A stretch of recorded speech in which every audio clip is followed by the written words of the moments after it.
Good morning students. आज 8th class के physics के चैप्टर 6 को पढ़ेंगे, understanding our criminal justice system.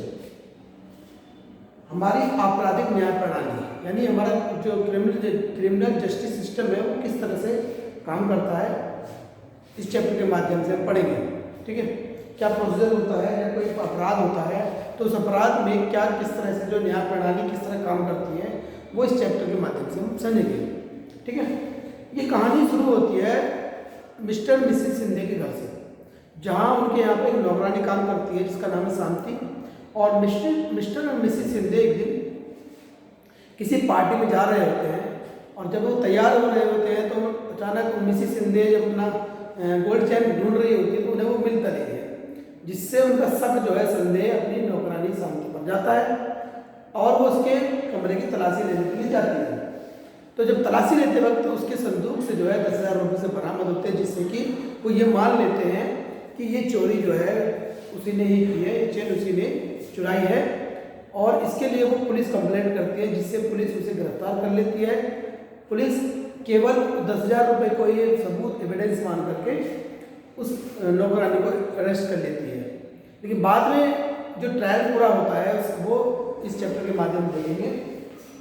जो हमारी आपराधिक न्याय प्रणाली है उसमें क्या होता है, शांति को जो एक बार आरोप पत्र साबित हो जाता है तो वो आरोप पत्र जो है कोर्ट में दाखिल होता है, पुलिस उसको दाखिल करती है।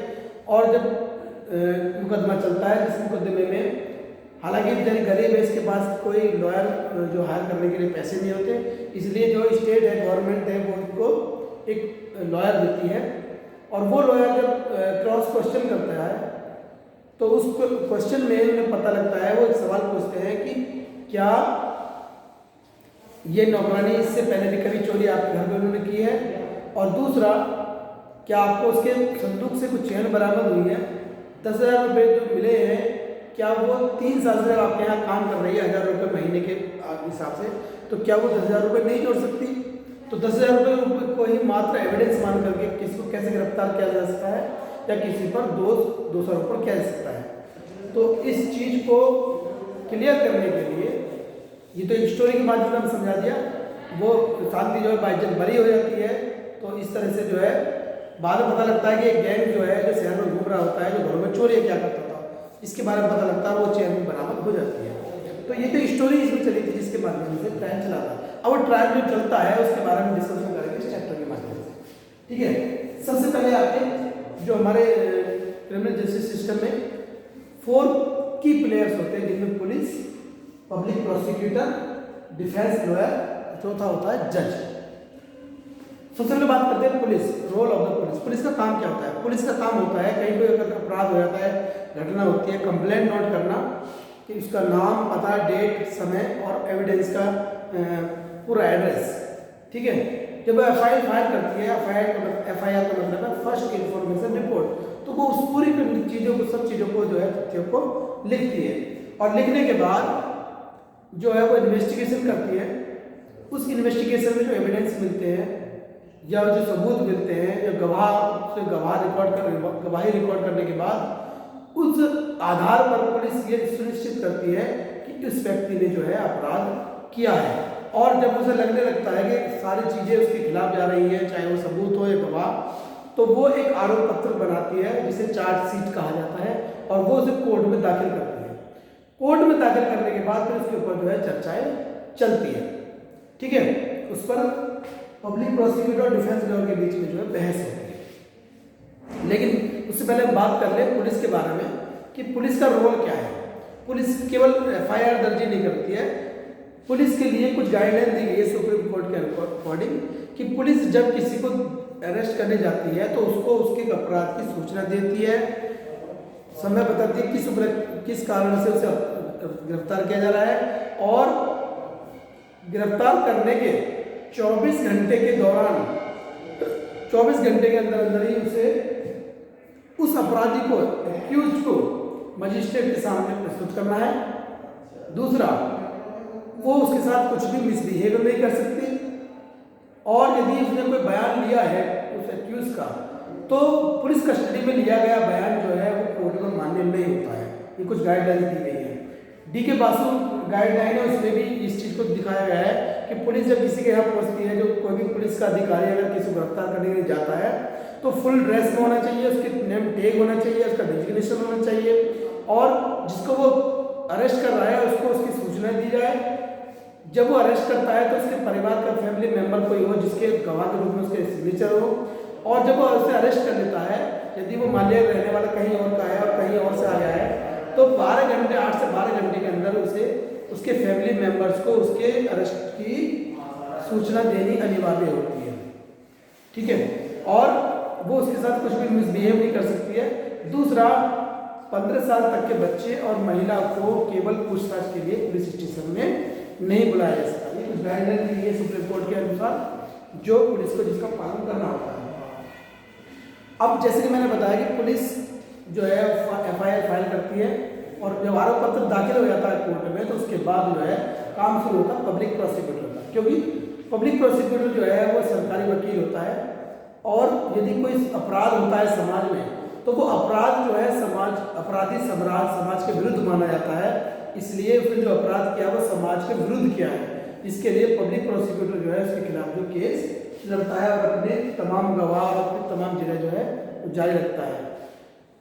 हमारे जो कॉन्स्टिट्यूशन में इस चीज़ की व्यवस्था है कि यदि कोई कितना ही जघन्य अपराध क्यों ना कर ले, उसे अपनी बेगुनाही साबित करने के लिए एक वकील की आवश्यकता वो ले सकता है, किसी एक वकील को वो हायर कर सकता है।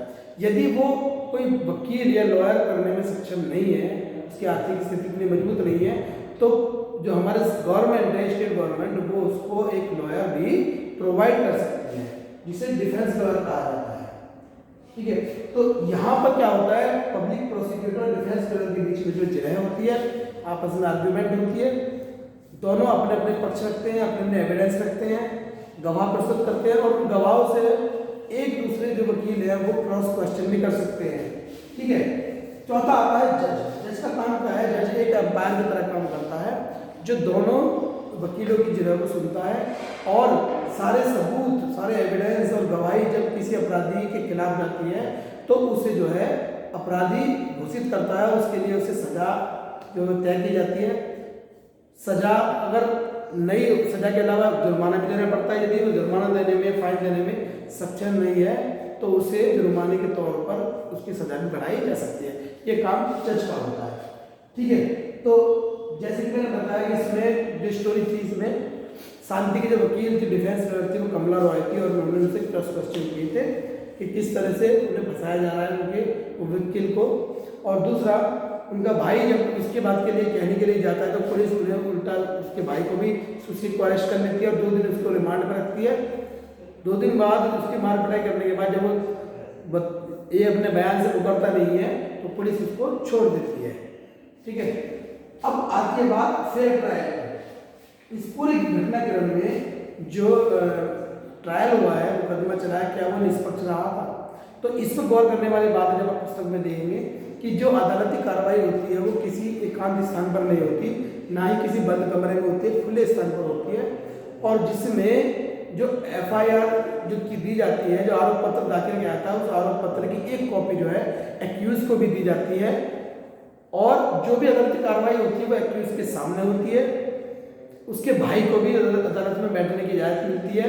दूसरा, स्टेट गवर्नमेंट या जो भी गवर्नमेंट है या कोर्ट किसी भी व्यक्ति को डायरेक्ट जो है एक्यूज नहीं मानता है जब तक कि उसका दोष साबित नहीं हो जाता है, और अगर वो व्यक्ति कोई वकील करने में सक्षम नहीं है तो कोर्ट जो है स्वयं सरकार उसे एक वकील भी देती है।